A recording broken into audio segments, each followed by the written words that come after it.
بسم اللہ الرحمن الرحیم۔ شب برات کے 12 رکعات نفل کا طریقہ، اللہ پاک کو یہ نماز بہت پسند ہے۔ مکمل جاننے کے لیے ویڈیو کو اینڈ تک ضرور دیکھیے گا۔ محترم ناظرین، شعبان کی 15ویں شب شب برات کہلاتی ہے، یعنی وہ رات جس میں مخلوق کو گناہوں سے بری کر دیا جاتا ہے۔ تقریباً 10 صحابہ اکرام سے اس رات کے متعلق احادیث منقول ہے۔ حضرت عائشہ رضی اللہ عنہما فرماتی ہیں کہ شعبان کی 15ویں شب کو میں نے نبی کریم صلی اللہ علیہ وآلہ وسلم کو اپنی آرام گاہ پر موجود نہ پایا تو تلاش میں نکلی، دیکھا کہ آپ جنت البقیع کے قبرستان میں ہیں۔ پھر مجھ سے فرمایا کہ آج شعبان کی 15ویں رات ہے۔ اس رات میں اللہ تعالیٰ آسمان دنیا پر نزول فرماتا ہے اور قبیلہ بنی قلب کی بکریوں کے بالوں کی تعداد سے بھی زیادہ گنہگاروں کی بخشش فرماتا ہے۔ دوسری حدیث میں ہے، اس سال پیدا ہونے والے ہر بچے کا نام لکھ دیا جاتا ہے۔ اس رات میں اس سال مرنے والے ہر آدمی کا نام لکھ لیا جاتا ہے۔ اس رات میں تمہارے اعمال اٹھائے جاتے ہیں اور تمہارا رزق اتارا جاتا ہے۔ اسی طرح ایک روایات میں ہے کہ اس رات میں تمام مخلوق کی مغفرت کر دی جاتی ہے سوائے 7 لوگوں کے: مشرک، والدین کا نافرمان، کینہ رکھنے والا، شرابی، قاتل، شلوار کو ٹخنوں سے نیچے لٹکانے والا اور چغل خور۔ ان 7 افراد کی اس عظیم رات میں بھی مغفرت نہیں ہوتی جب تک کہ یہ اپنے جرائم سے توبہ نہ کر لیں۔ حضرت علی رضی اللہ عنہ سے ایک روایات میں منقول ہے کہ اس رات میں عبادت کیا کرو اور دن میں روزہ رکھا کرو۔ اس رات سورج غروب ہوتے ہی اللہ تعالیٰ اپنے بندوں کی طرف متوجہ ہوتے ہیں اور اعلان ہوتا ہے، کون ہے جو گناہوں کی بخشش کروائے، کون ہے جو رزق میں وسعت طلب کرے، کون مصیبت زدہ ہے جو مصیبت سے چھٹکارا حاصل کرنا چاہتا ہو۔ ان احادیث کریمہ اور صحابہ کرام اور بزرگان دین کے عمل سے ثابت ہوتا ہے کہ اس رات میں 3 کام کرنے ہیں۔ قبرستان جا کر مردوں کے لیے ایصال ثواب اور مغفرت کی دعا کی جائے، لیکن یاد رہے کہ نبی کریم صلی اللہ علیہ وآلہ وسلم سے ساری حیات مبارکہ میں صرف ایک مرتبہ شب برات میں جنت البقیع جانا ثابت ہے۔ اس لیے اگر کوئی شخص زندگی میں ایک مرتبہ بھی اتباع سنت کی نیت سے چلا جائے تو اجر و ثواب کا باعث ہے، لیکن پھول پتیاں، چادر چڑھاوے اور چراغاں کا اہتمام کرنا اور ہر سال جانے کو لازم سمجھنا، اس کو شب برات کے ارکان میں داخل کرنا، یہ ٹھیک نہیں ہے۔ جو چیز نبی کریم صلی اللہ علیہ وآلہ وسلم سے جس درجے میں ثابت ہے اس کو اس درجے میں رکھنا چاہیے۔ اس رات میں نوافل تلاوت، ذکر و اذکار کا اہتمام کرنا، اس بارے میں یہ واضح رہے کہ نفل ایک ایسی عبادت ہے جس میں تنہائی مطلوب ہے، یہ خلوت کی عبادت ہے، اس کے ذریعے انسان اللہ کا قرب حاصل کرتا ہے۔ لہذا نوافل وغیرہ تنہائی میں اپنے گھر میں ادا کر کے اس موقع کو غنیمت جانیے۔ نوافل کی جماعت اور مخصوص طریقہ اپنانا درست نہیں ہے۔ یہ فضیلت والی راتیں شور و شغب اور میلے اجتماع منعقد کرنے کی راتیں نہیں ہے، بلکہ گوشہ تنہائی میں بیٹھ کر اللہ سے تعلقات استوار کر کے قیمتی لمحات ہیں، ان کو ضائع ہونے سے بچائیے۔ دن میں روزہ رکھنا بھی مستحب ہے۔ ایک تو اس بارے میں حضرت علی رضی اللہ عنہ کی روایت ہے اور دوسرا یہ کہ نبی کریم صلی اللہ علیہ وسلم ہر ماہ ایام بیض کے روزوں کا اہتمام فرماتے تھے۔ لہٰذا اس نیت سے روزہ رکھا جائے تو اجر و ثواب ہوگا۔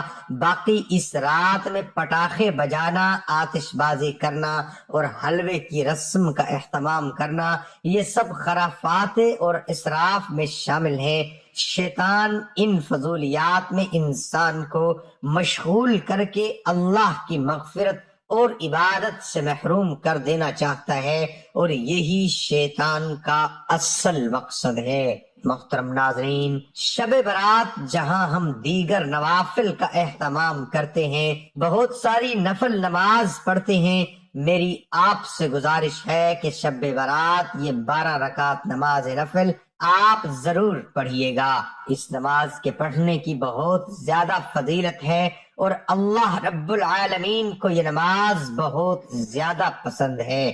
اس نماز کی فضیلت کے بارے میں رسول اللہ صلی اللہ علیہ وآلہ وسلم نے ارشاد فرمایا کہ فرض نمازوں کے بعد نوافل میں سب سے افضل نوافل ہیں۔ یہ فرض نمازوں کے بعد نفل نماز میں سب سے افضل نفل نماز ہے۔ یہ آپ شب برات والی رات آپ ضرور ادا کیجئے گا، اس کی پڑھنے کی بہت زیادہ فضیلت ہے۔ اس رات یہ نوافل آپ ضرور پڑھیے گا۔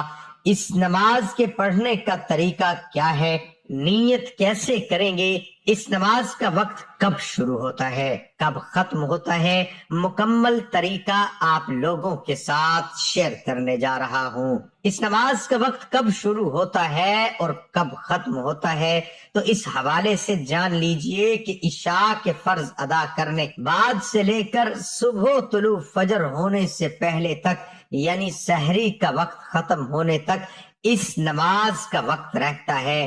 اس پوری رات میں آپ کسی بھی وقت یہ نماز ادا کر سکتے ہیں، یعنی عشاء کی نماز ادا کرنے کے بعد جیسے ہی آپ نے فرض پڑھ لیے تو اس کا وقت شروع ہو گیا۔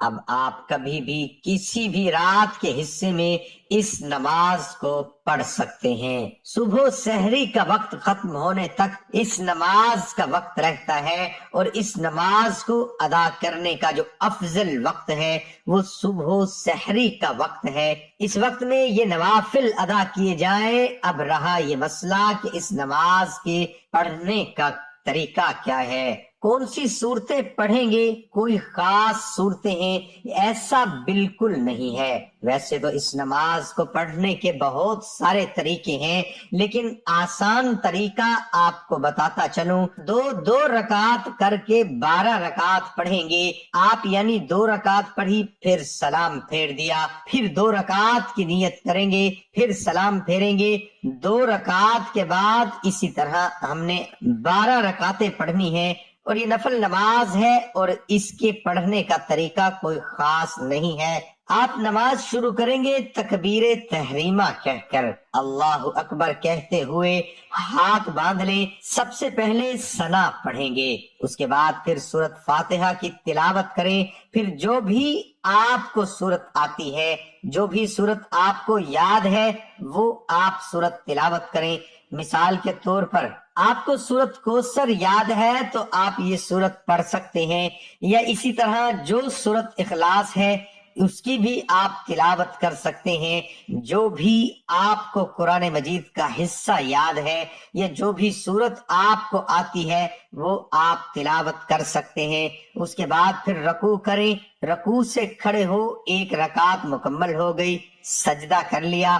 آپ نے پھر دوسری رکعت میں اسی طرح سورۃ فاتحہ پڑھیں گے، کوئی سورت ملائیں گے، رکوع اور سجود قاعدہ، اس کے بعد تشہد، درود اور دعا پڑھ کر دائیں بائیں سلام پھیر دیں گے، یعنی جس طرح باقی نوافل پڑھتے ہیں اسی طرح 2 رکعت نفل پڑھیں گے، اور 2 رکعت کر کے پڑھیں گے، یعنی 12 رکعتیں 6 سلام کے ساتھ پڑھیں گے۔ اور اس نماز کی نیت کیسے کریں گے؟